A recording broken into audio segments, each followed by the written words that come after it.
नमस्कार, आदाब। मैं रत्ना पाठक शाह। मैं बम्बई की पली बड़ी हूँ और बम्बई शहर की एक ख़ासियत ये है कि यहाँ हर तरह के लोग रहते हैं। देश के हर कोने से अलग-अलग ज़बान बोलने वाले, अलग-अलग विश्वास रखने वाले, अलग धर्म को मानने वाले, अलग खाना खाने वाले, अलग तरह के कपड़े पहनने वाले, लेकिन सब हैं तो बम्बई वाले। और यही बात मुझे लगी कि हमारे पूरे देश में सच है।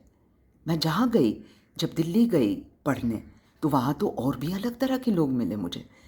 और ये विविधता मुझे इतनी बेहद पसंद आई है कि आज का भारत देख कर के ज़रा अचरज होता है। इस विविधता से हम क्यों मुकर रहे हैं? क्यों इसको एक कोने में धकेल रहे हैं? यही तो हमारी देश की खासियत थी, नहीं? तो इस इंडिपेंडेंस डे पे आप अपने घर किसी ऐसे व्यक्ति को बुलाइए जो आपसे बिल्कुल विपरीत हो, और देखिए ये विविधता आपको भाती है या नहीं, इससे आपको कुछ मिलता है या नहीं।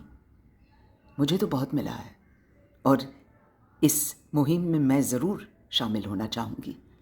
तो मेरे घर आके तो देखो, मैं आपसे इतनी जुदा नहीं हूँ। किसी को बुला के देखो, वो भी आपसे इतना जुदा नहीं है। साथ मिलके चलते हैं, नया भारत बनाते हैं।